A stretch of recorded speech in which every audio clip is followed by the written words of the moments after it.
राजकीय पक्षांनी आपापले उमेदवार जाहीर करपाक सुरवात केल्या। आयज जाहीर केल्ल्या उमेदवारां भितर चडशे नवे चेहरे पळोवपाक मेळ्ळे। शुक्रारा शिवसेनेन उमेदवाराचे पयले लिस्ट जाहीर केले, जातून 9 उमेदवारांची नांवां लोकां मुखार हाडल्यात। काल रात्री राष्ट्रवादी काँग्रेसीन उमेदवारांची पयली वळेरी जाहीर केली। काँग्रेसीन 5वे लिस्ट आनी जाल्यार भाजपान उमेदवाराचे पयले लिस्ट जाहीर केले। भाजपान घराणेशाही चालू केल्या, जाल्यार उत्पल पर्रेकाराक तिकेट कित्याक दिवंक ना? शिवसेनेचो गोंय मुखेल प्रभारी संजय राऊत विचारता। उत्पल पर्रेकार अपक्ष म्हण पणजे रावपाचेर निमणे ठाम आसत जाल्यार शिवसेना ताका पुरायेन तेंको दितली आनी शैलेंद्र वेलिंगकाराक उमेदवारी फाटीं घेवपाक लायतली, अशें उतरय संजय राऊतान दिलें। आयकात ताका। इथे मनोहर पर्रीकरांचे चिरंजीव आहेत म्हणून घराणेशाही हा निकष लावून त्यांना तिकीट देता येणार नाही। हे जर खरं असेल तर गोव्यात मी आजची यादी पाहिली तर वाळपई, पर्ये इथे घराणेशाहीच आहे। त्यानंतर पणजी, तळेगाव ही घराणेशाहीच आहे ना घराणेशाही। मग उत्पल पर्रीकरांच्या बाबतीमध्ये घराणेशाही कशी आली? उत्तर प्रदेशमध्ये मुलायमसिंग यादव यांच्या सूनबाई अपर्णा यादव यांना घराणेशाहीमुळेच तिकीट मिळालं आहे तिकडे भाजपकडून। त्या मुलायमसिंग यादवांच्या सून आहेत म्हणून तिकीट दिलेलं आहे। मग उत्पल पर्रीकरांच्या बाबतीमध्ये असं काय झालं की त्यांना घराणेशाही आडवी आली, त्यांचं कर्तृत्व आडवं आलं? हे विषयात बरोबर आहे तुमचं म्हणणं की आमचं असं म्हणणं आहे की उत्पल पर्रीकर हे निवडणूक लढणार असतील स्वतंत्र उमेदवार म्हणून तर आम्ही त्यांना पाठिंबा देऊ आणि आम्ही इतर पक्षांचे मन वळवू की तुम्ही त्यांना पाठिंबा द्या। आज आम्ही पणजीतून शैलेंद्र सुभाष वेलिंगकर यांची उमेदवारी जाहीर केलेली आहे पणजीतून। पण जर उत्पल पर्रीकरांनी अर्ज भरला आणि तो अर्ज शेवटपर्यंत राहिला त्यांचा आणि ते निवडणूक लढणारच या मताशी ठाम राहिले तर शैलेंद्र वेलिंगकर त्यांची उमेदवारी मागे घेतील। हे मी तुम्हाला आत्ता माननीय उद्धव ठाकरे साहेबांशी चर्चा करून मी हा विषय आपल्यासमोर मांडतो। ते उमेदवारी मागे घेतील हे नक्की आहे, पण आधी त्यांनी त्यांचा निर्णय घेऊ द्या। सर्व गोव्यातील पत्रकार बंधूंचं मी शिवसेनेच्या आजच्या पत्रकार परिषदेला स्वागत करतो। माझे सहकारी सन्माननीय खासदार अरविंद सावंत, मुंबईतून आलेले आमदार सुनील शिंदे, आमदार सुहास कांदे, संपर्क प्रमुख जीवन कामत, राज्य प्रमुख जितेश कामत, पक्षाचे सचिव श्री सूरज चव्हाण, युवा सेनेचे सरचिटणीस अमोल कीर्तिकर, माझे सहकारी भाऊसाहेब चौधरी आणि आज म्हणजे आत्ता ज्याने पक्षात रितसर प्रवेश घेतला पण त्यांचे वडील गोव्याला सुपरिचित असलेले सुभाषजी वेलिंगकर हे अनेक वर्ष आमच्याबरोबर काम करतात विविध माध्यमातून राजकारणापलीकडे।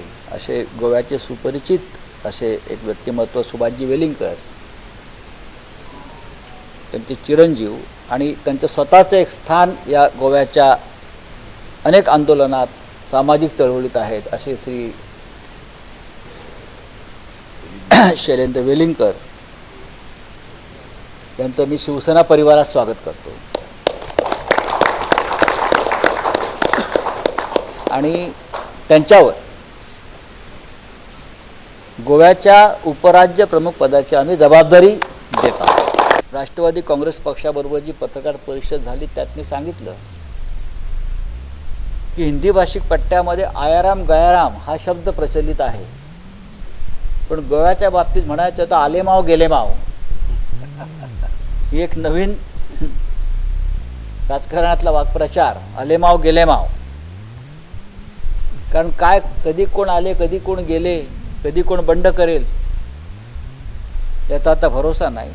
त्या गोव्यांचं राजकारण हे गेल्या काही वर्षापासून 5 ते 10 लोकांच्या हातामध्ये मुठीमध्ये प्रस्थापित.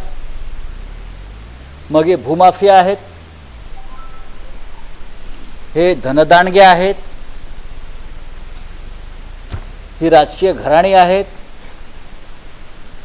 आणि त्यांच्यामध्ये सामान्य राजकीय कार्यकर्त्याला कोणतेही स्थान राहिलेलं नाही.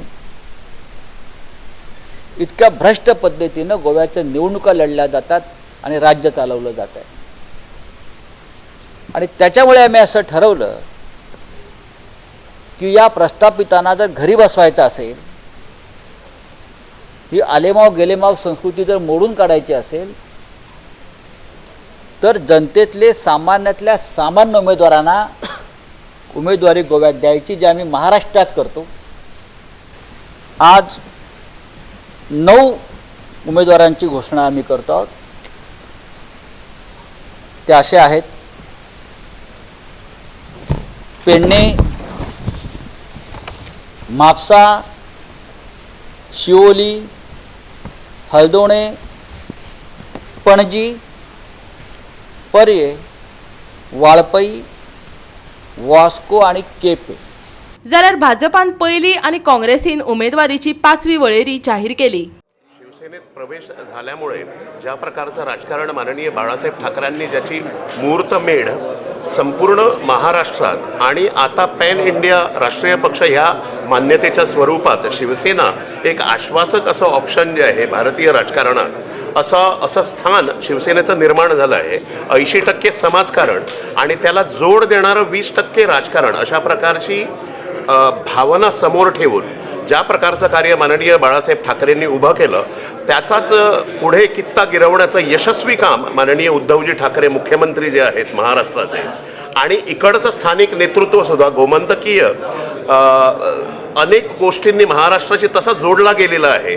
त्यामुळे इकडचं स्थानिक शिवसेनेचं नेतृत्वसुद्धा त्याला यथायोग्य न्याय देण्याचा त्यांचा प्रयत्न आहे. शैलेंद्रजी, तुम्हाला नुसतं उमेदवारी जाहीर नाही केली, तुमच्याकडे उपराज्य प्रमुखाची जबाबदारी झाली. तुम्ही एका पक्षाचे सर्व होता शिवसेनेत येण्यापूर्वी, त्या पक्षाचं काय?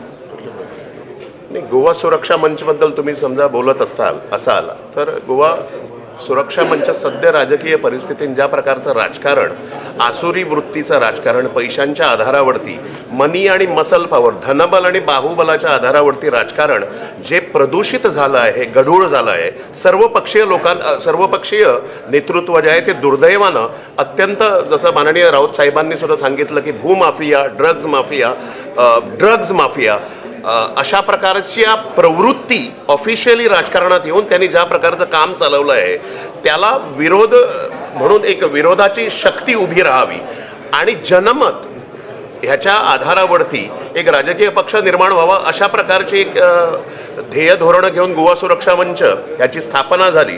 पण पक्षाच्या एकंदरीत सामूहिक निर्णयानंतर गोवा सुरक्षा मंच विसर्जित करणं आणि भारत माता की जय हे त्याचं पॅरंट ऑर्गनायझेशन जे आहे त्याच्या सामाजिक कार्यात सगळ्यांनी आपल्याला सम्मिलित करून घ्यावं, अशा प्रकारचा गोवा सुरक्षा मंचचा निर्णय झाला आहे. त्या व्यतिरिक्त आणि एक प्रश्न हा होता की तुम्ही भंडारी समाजाचा मुख्यमंत्री जेव्हा जाहीर झाला त्यांना तुम्ही कुठेतरी आक्षेप घेतला होता आणि त्यानंतर ती काय झाली होती. आता काय तुमची भूमिका असणार आहे, कारण तुम्ही शिवसेनेमध्ये आल्यानंतर एक सर्वसमावेश अशी भूमिका तुम्हाला घेणं क्रमप्राप्त आहे, असं तुमचं काय म्हणणं आहे? हो, मुळात माझे जे हे होते म्हणजे बोल जे होते, जो व्हिडिओ सगळीकडे व्हायरल झाला, त्याच्यात भंडारी समाजाचे नेतृत्व यांच्याशी माझे चांगले संबंध आहेत. पण राजकारणाकडे बघण्याची दृष्टी जी आहे ती माझ्या आयडिओलॉजिकल आणि फिलॉसॉफिकल मुरिंग्स जे आहेत त्याच्या आधारावरती सर्वसमावेशकता हाच एक आधार, आणि गोव्याचं एकंदरीत समाजजीवन जे आहे ते सर्वसमावेशकतेला पूरक असं समाजजीवनाचं रिफ्लेक्शन राजकारणात सुद्धा यावं, या संदर्भात मी बोललेलो. आणि आप पार्टीनं ज्या प्रकारचं जातीविशेषाचं राजकारण जे चालू आहे त्याचं खंडन करण्यासंदर्भात माझा हे जे होतं माझं मत जे होतं ते जातीविशेष त्याला हे करणारं, उत्तेजना देणारं हे न करून सर्वसमावेशकता गोव्याच्या राजकारणात आधीपासून चालू आहे. त्यामुळे अशा प्रकारचा भाव त्याचा विपर्यास केला गेला आणि भंडारी समाजाच्या अनेक नेत्यांशी माझे मित्रमंडळी जे आहेत सगळ्या गोवाभर ते अनेक जण, त्यामुळे आम्ही एकामेकाकडे नातं ठेवताना जाती आणि धर्म असा आमचा हे असत नाही, म्हणजे बघण्याचा दृष्टिकोन असत नाही. त्यामुळे सर्वसमावेशकतेचं राजकारण गोव्यात रुजावं ह्या प्रयत्नानं केलेला मी तो व्हिडिओ होता. काल राती राष्ट्रवादी काँग्रेसीन ताच्या उमेदवारांचे पहिले लिस्ट जाहीर केले. पळयात. गोवा 365 खातीर पणजेच्यान इर्शाद शेख.